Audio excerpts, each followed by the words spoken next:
চীনকে নিয়ে যুক্তরাষ্ট্রের নতুন চাল, দিল্লি ওয়াশিংটনের সামরিক চুক্তি, মিয়ানমারের শান্তিতে চীনের রহস্যময় ভূমিকা, তুরস্কের চাপে পাকিস্তান আফগান যুদ্ধবিরতি।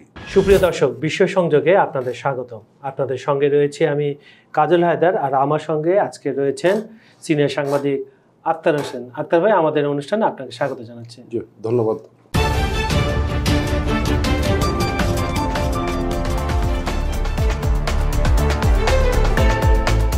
আক্তার ভাই, অনুষ্ঠানটা মূলত তো আমাদের দর্শকদের জন্য, দর্শকদের কিছু কমেন্ট পড়ে আমরা মূল অনুষ্ঠানে চলে যাচ্ছি।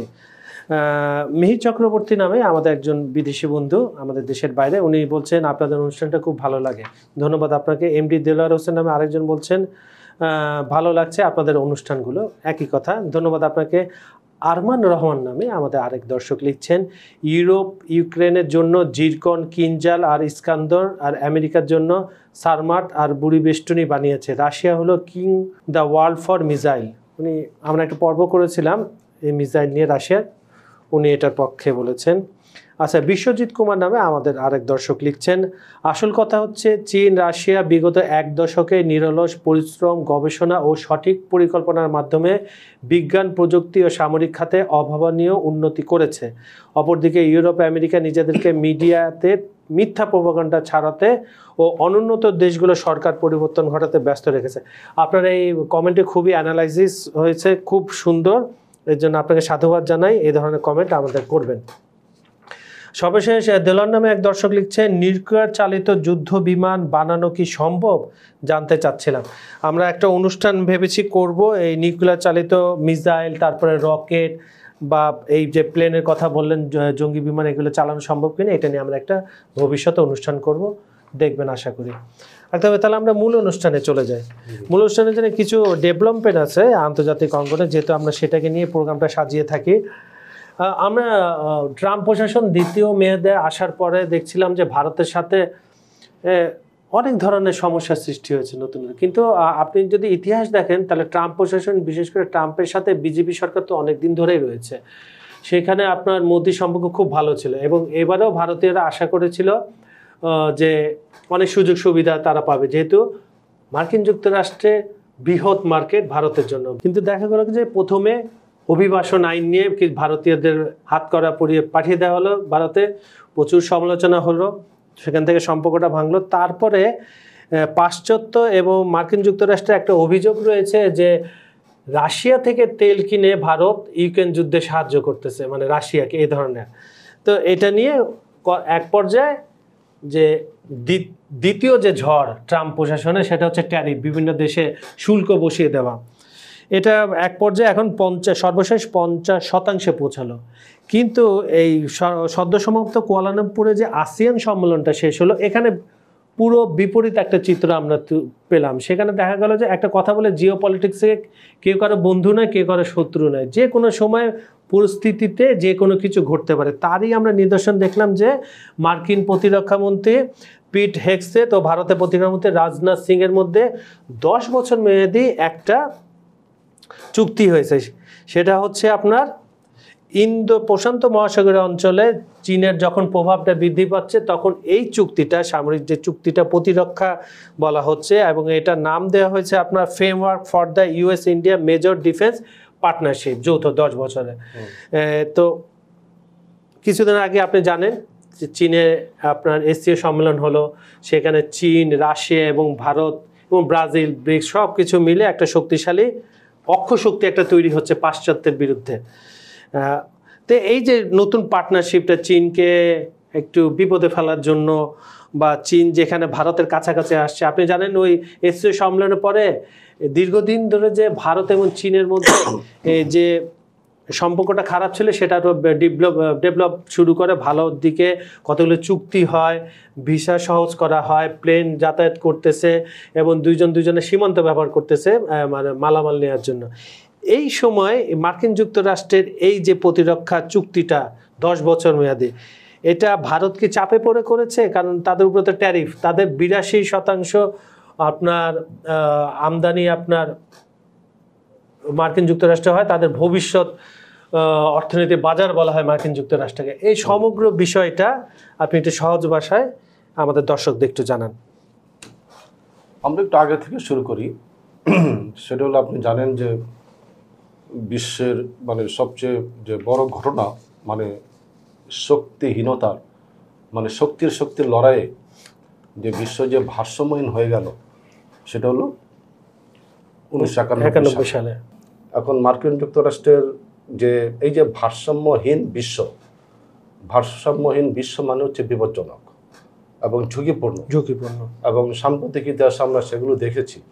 আপনার টোটাল মিডল ইস্ট কিন্তু এক ধরনের এই ভারসাম্যহীন পৃথিবীর ফলে কিন্তু অস্থির হয়ে গেল। আপনার চোখের সামনে দেখলাম মার্কিন যুক্তরাষ্ট্রের নেতৃত্বে সেই ইরাক ধ্বংস হয়ে গেল, আপনার লিবিয়ার একই অবস্থা হলো, এবং মিডল ইস্টে আরো অনেকগুলো দেশ, সেই সিরিয়া, মিশর, মিশর তো আফ্রিকা, সেখানেও আপনার খুব ভয়াবহ পরিস্থিতি সবখানেই।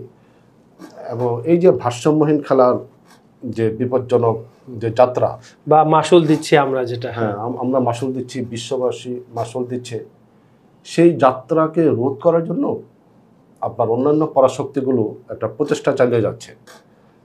সেখানে ধরা হচ্ছে যে বিশ্বব্যাপী যে চীনের একটা নবশক্তির উত্থান ঘটতে যাচ্ছে এই 21 শতকে।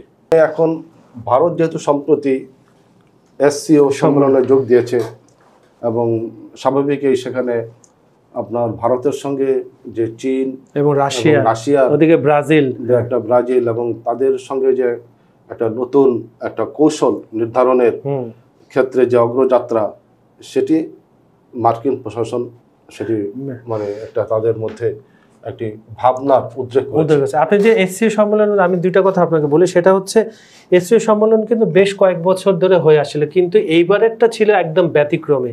এবারেরটা দেখা যাচ্ছে যে বিশ্বে আপনার অর্থনৈতিক যে চালিকা শক্তি, এটা আপনার SCO সম্মেলনে একটা বার্তা গেছে চীনের তরফ থেকে যে আমরা এই দিকটা দেখব, আর রাশিয়া ন্যাটোর আদলে এই দেশগুলোকে নিয়ে একটা অক্ষশক্তি তৈরি করতে যাচ্ছে।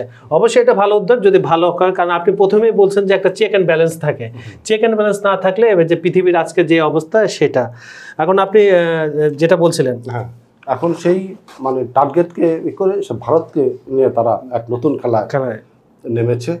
সেখানে আপনি দেখেছেন যে অলরেডি মার্কিন যুক্তরাষ্ট্র তারা একরকম একটা সহনশীল যে পররাষ্ট্রনীতি সেটি প্রয়োগ করছে ভারতের ক্ষেত্রে, যার বড় প্রমাণ হচ্ছে এই 10 বছরের চুক্তি। সেখানে আপনি দেখেন সেই যে চুক্তিগুলো হলো, সেখানে কিন্তু মানে খুবই গুরুত্বপূর্ণ বিষয়গুলো, যেগুলো আপনার গোয়েন্দা তৎপরতা, এই তথ্য প্রযুক্তি, ইন্দো প্রশান্ত মহাসাগর এলাকা এবং দক্ষিণ চীন, ভারত মহাসাগর, তাইওয়ান এলাকা, এসব এলাকায় যে গোয়েন্দা তৎপরতা এবং প্রযুক্তির তথ্য আদান প্রদান, সব ক্ষেত্রে যে আপনার দুই দেশের মধ্যে যে আদান প্রদান, সেই বিষয়গুলো কিন্তু আবার যৌথ সামরিক মহড়া, এগুলো সব মিলিটারি এক্সারসাইজ, যেটা খুবই গুরুত্বপূর্ণ, বিশেষ করে আমেরিকার জন্য গুরুত্বপূর্ণ। কারণ এই অঞ্চলে আসলে তার সবচেয়ে বড় মিত্র শক্তি হচ্ছে আমেরিকা, মিত্র শক্তি পাকিস্তানকে। এখন সেখানে সে ভারতকে যদি আনতে পারে, তাহলে এই একটা এশিয়াতে তার যে শক্তির ভারসাম্য, অলরেডি জাপানে কিন্তু তাদের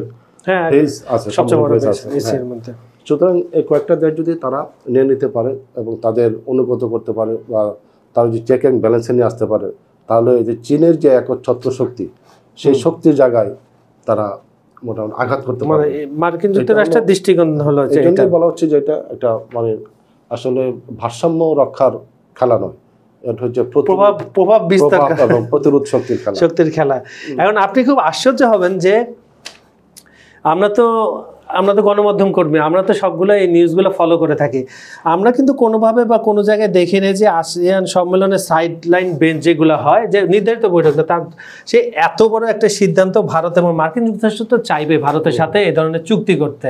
কারণ তারা প্রথমে চেষ্টা করছে পাকিস্তানকে দিয়ে, সফল হয়নি। তারা চেষ্টা করছিল মিয়ানমারের বিচ্ছিন্নতাবাদীদের দিয়ে, ওখানে সফল হয়নি।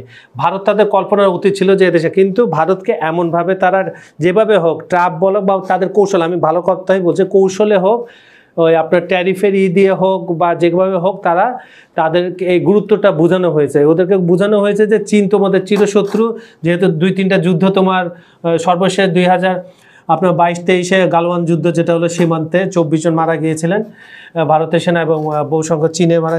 এভাবে আপনার স্ট্র্যাটেজি দিয়ে মোটামুটি ভারতকে দিয়ে একটা চীনকে দাঁড় করানোর চেষ্টা করা হচ্ছে। আচ্ছা, এই অঞ্চল যেটা আপনি খুব সুন্দর বলেছেন, আমরা চীনকে নিয়ে রিলেটেড আরেকটা সেগমেন্টে চলে, সেটা হচ্ছে অবশ্যই যে চীনের মধ্যস্থতায় মিয়ানমারের যে আপনার যুদ্ধবিরতির ঘোষণা করা হয়েছে। তার যুদ্ধবিরতিটা আসলে সেভাবে হয় না, ছোটোখাটো।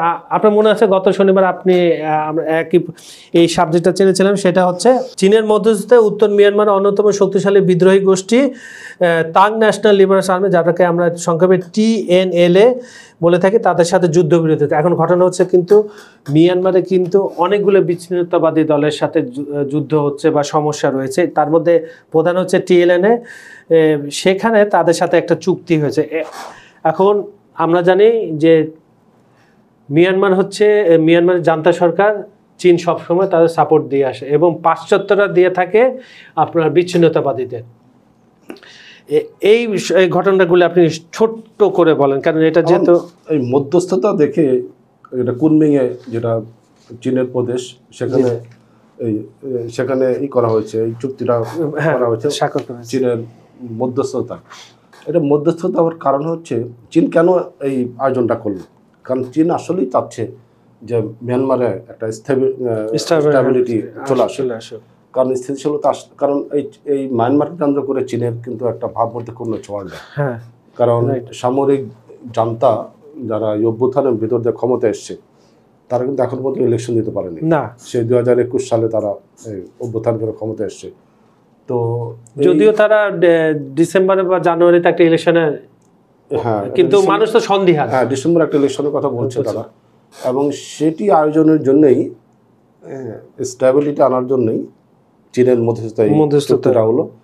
এবং সেখানে তাদের যে 3টা যে বিদ্রোহী গ্রুপ, তাদের নিয়ে যে একটা অ্যালায়েন্স তৈরি করা হয়েছিল, সেই অ্যালায়েন্সের সবার কিন্তু মতামতটা পাওয়া যায়নি, এবং সবাই যে এই চুক্তিতে আগ্রহী ওই বিষয়টা কিন্তু বিশ্ব মিডিয়ায় সেভাবে আসেনি। ফলে একটা একটা বিদ্রোহী একটা গোষ্ঠী তারা রাজি হয়েছে এবং জান্তার সঙ্গে তাদের সে চুক্তি হয়েছে, এবং তারা বলেছে যে তারা সে অঞ্চল ছেড়ে চলে যাবে, এবং সেটি সামরিক জান্তার এক ধরনের বিজয় হিসেবে দেখা হচ্ছে। কারণ এই কয়েকদিন আগেও আমরা বিভিন্ন জায়গায় দেখেছি যে মায়ানমারের অধিকাংশ এলাকায় চলে গিয়েছিল বিদ্রোহী গোষ্ঠীর হাতে নিয়ন্ত্রণে। তো সেটি একটি বড় উদ্বেগের কারণ হয়ে দাঁড়িয়েছিল চীনের জন্য, কারণ চীন যেহেতু সামরিক জান্তাকে তারা সাপোর্ট দিয়ে যাচ্ছে, তখন এই যে বিভিন্ন যে প্রযুক্তির ব্যবহারগুলো, যেন আগে কখনো ড্রোনের ব্যবহার দেখা যায় না, কিন্তু এই বিদ্রোহী গোষ্ঠী দমনের জন্য কিন্তু সে ড্রোনের ব্যবহার আমরা দেখেছি, এবং নির্বিচারে হত্যা আমরা দেখেছি, স্কুলগুলোতে আমরা হত্যা দেখেছি। তো এই বিষয়গুলো চীনের উপর একটা ব্যাড ইমপ্যাক্ট আসছিল বহির্বিশ্ব থেকে, আসছিল। এবং সেখানে ইতিমধ্যে যেহেতু আপনার বিদ্রোহী গোষ্ঠীগুলো তাদের সঙ্গে চুক্তি করে একটা স্টেবিলিটি, এখন এটা একটা প্রশ্ন থেকে যায় যে আদৌ কি সেখানে শান্তি আসবে কিনা এই চুক্তির ফলে, কারণ এটা একটা আংশিক চুক্তি, সকল বিদ্রোহী গোষ্ঠীকে নিয়ে নয়। দেখা যাক। আমরা চুক্তির 3টা ক্লজ হচ্ছে, দুই পক্ষে নতুন কোনো আগ্রাসনে যাবে না, এবং জান্তা বাহিনী বিমান হামলা স্থগিত করবে, আর চীন উভয় পক্ষের মধ্যে পর্যবেক্ষক হিসাবে মনিটরিংটা।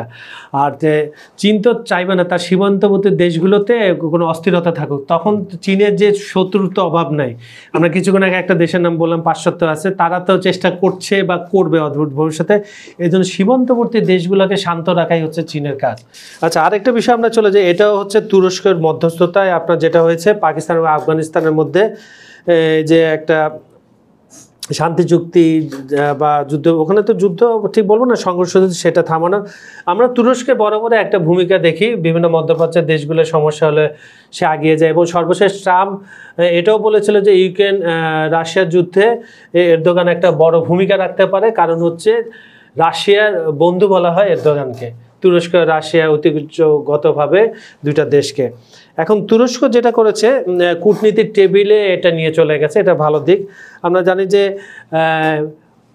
যখনই দুইটা এখানে আপনার ব্যাপারটা আপনি কাকতালীয় কি বলবেন কিনা আমি জানি না, সেটা হচ্ছে প্রথমটা হচ্ছে আপনার মার্কিন যুক্তরাষ্ট্র যখন থেকে তাদের বাগরাম বিমান ঘাঁটিতে চাইলো আফগানিস্তানের কাছে তখন থেকে, এবং তারপরে যখন পররাষ্ট্রমন্ত্রী আফগানিস্তানে পররাষ্ট্রমন্ত্রী ভারত সফরে আসলো, এর মাঝামাঝি কিন্তু পাকিস্তানের সীমান্তে দিয়ে পাকিস্তান বলে যে আমরা 19টি সীমান্ত চৌকি দখল করেছি, এই ধরনের একটা সংঘর্ষ হলো। এখানে আমরা জানি এখানেও মার্কিন যুক্তরাষ্ট্রের একটা প্রভাব আছে পাকিস্তানকে দিয়ে, কারণ হচ্ছে আফগানিস্তানে যে রেয়ার আর্থ রয়েছে আমরা জানি সবাই, অনেক মূল্যবান খনিজ সম্পদ রয়েছে।